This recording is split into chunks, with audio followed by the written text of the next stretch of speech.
When 69-year-old Barbara Hayes bought a dilapidated trailer for $500, it was the only thing standing between her and sleeping in her car.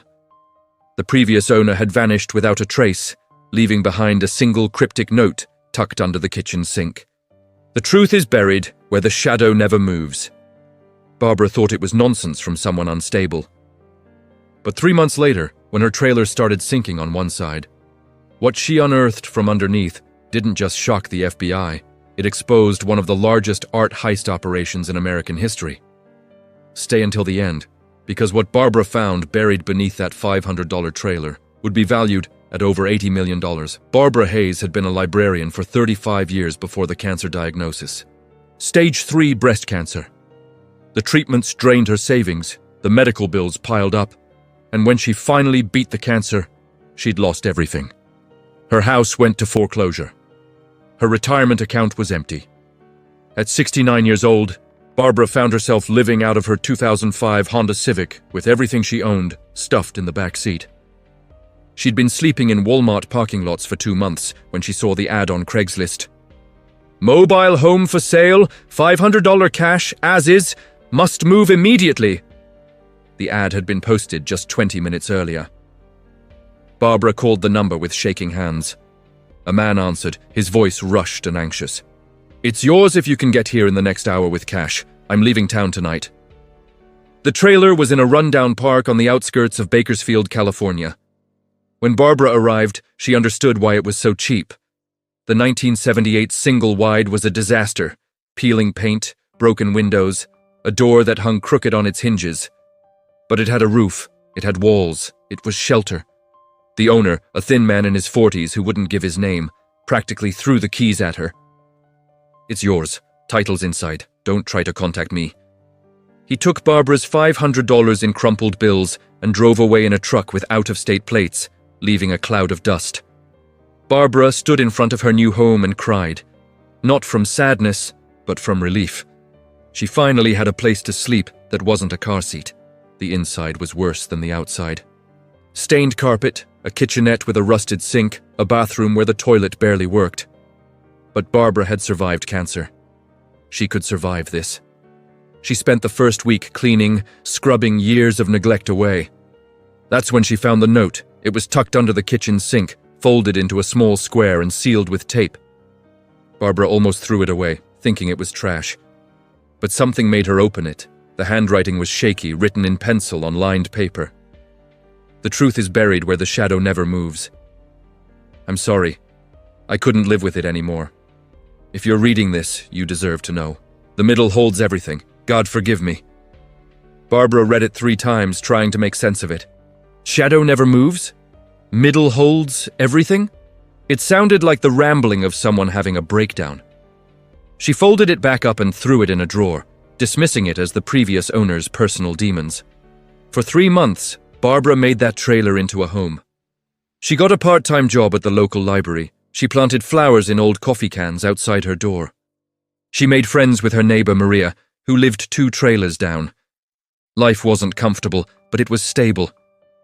Then the trailer started sinking. It began with the bedroom. Barbara noticed the floor slanting, the door not closing properly. She thought maybe the foundation blocks had shifted. She asked Maria's husband, Carlos, to take a look. Carlos crawled under the trailer and came out looking confused. Barbara, there's something wrong under there. The ground is soft, like it's been dug up, and there's a depression right under the center of your trailer. That's not normal. Barbara's mind flashed to the note. The middle holds everything. Can you see what's causing it? She asked. Not without moving some of the skirting and digging. You might need to call the park manager. But Barbara didn't call the park manager. That night, she couldn't stop thinking about the note. Shadow never moves. Middle holds everything. What if it wasn't nonsense? What if the previous owner had buried something under the trailer? The next morning, Barbara asked Carlos if he'd help her dig. She told him about the note. Carlos was skeptical, but agreed. If there's something under there affecting the foundation, we need to know anyway. They started digging at the center point under the trailer, where Carlos had noticed the depression. The soil was loose, recently disturbed. After 2 feet, Barbara's shovel hit something solid, not rock, metal. They cleared away more dirt, revealing the corner of a metal container like a large toolbox or storage chest. It took both of them to pull it up. The box was heavy, sealed with a padlock that had rusted through. Carlos broke it off with a hammer. Barbara opened the lid. Inside, wrapped in plastic and sealed in waterproof bags, were paintings.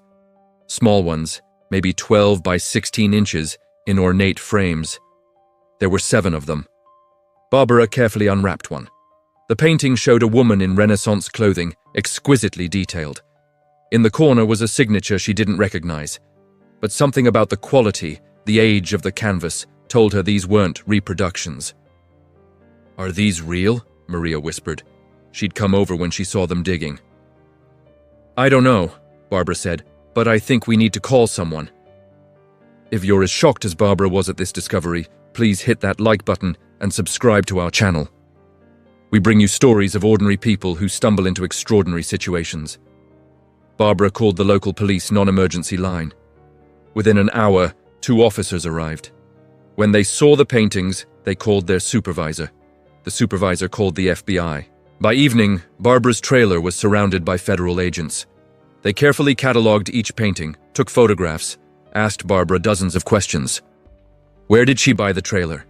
Who owned it before? Did she have the note? She gave them everything. The note, the previous owner's phone number, which was disconnected, the description of the man who'd sold her the trailer. An FBI agent named Director Chen sat with Barbara in Maria's trailer while a forensic team processed hers. "Ms. Hayes, do you know what you found?" "Old paintings?" "Not just old, stolen. These 7 paintings were taken from a private collection in Boston 15 years ago. The theft was never solved. The insurance payout was $12 million. But here's the thing. We've been tracking a pattern. Over the past decade, pieces from that same heist have been surfacing in different states, always hidden, always in seemingly random locations. I don't understand. Why would someone bury them under a trailer? We believe the thieves have been hiding the stolen art in different locations across the country, waiting for the heat to die down before attempting to sell them.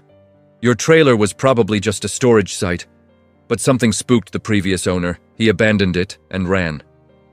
The note, Barbara said. He said he couldn't live with it anymore. Director Chen nodded.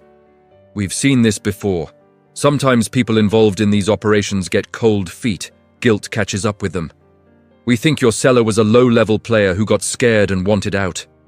Over the next week, the FBI investigation expanded. They excavated the entire area under Barbara's trailer and found 2 more metal boxes containing additional artwork and documents, ledgers, tracking sales, names of buyers, locations of other hidden caches. The information Barbara unknowingly provided by finding those paintings helped the FBI dismantle an international art theft ring operating across 7 states. 11 people were arrested. Over $80 million in stolen art was recovered. Director Chen visited Barbara a month later. Because of the information you provided and your cooperation, you're entitled to a finder's reward. The insurance companies and museums involved have agreed to a substantial payment for your help in recovering these pieces. How substantial? Barbara asked, hardly daring to hope. $250,000. Barbara started crying. Director Chen handed her a tissue.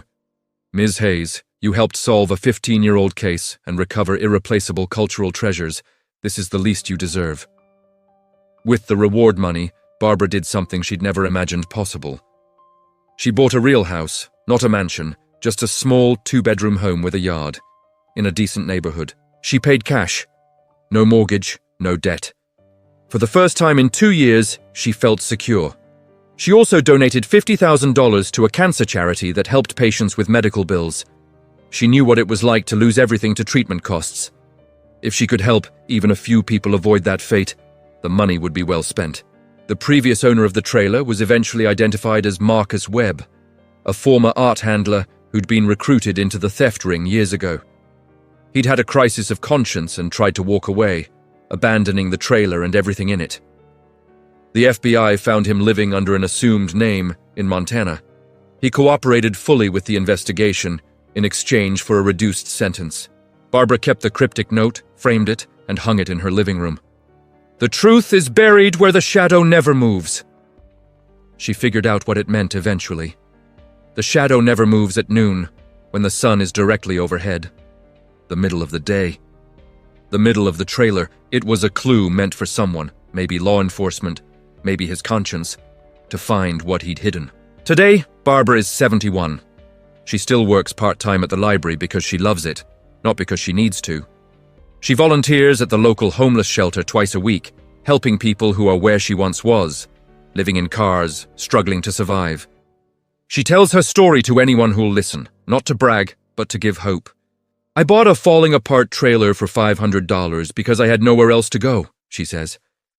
"I thought my life was over, but that trailer, that terrible, wonderful $500 trailer, gave me everything back." The 7 paintings Barbara found were returned to their rightful owners, museums and private collectors who'd thought they'd never see them again. One of the museums invited Barbara to a special ceremony where the recovered artwork was displayed. They gave her a lifetime membership and named a gallery in her honor. Barbara stood in that gallery, surrounded by paintings worth millions, and thought about the journey that brought her there. Cancer, bankruptcy, homelessness, a $500 trailer, a cryptic note, and underneath it all, literally, a second chance. If Barbara's story inspired you, please like this video and subscribe to our channel. Share this with someone who needs to hear that it's never too late for life to surprise you. Leave a comment below telling us what you think.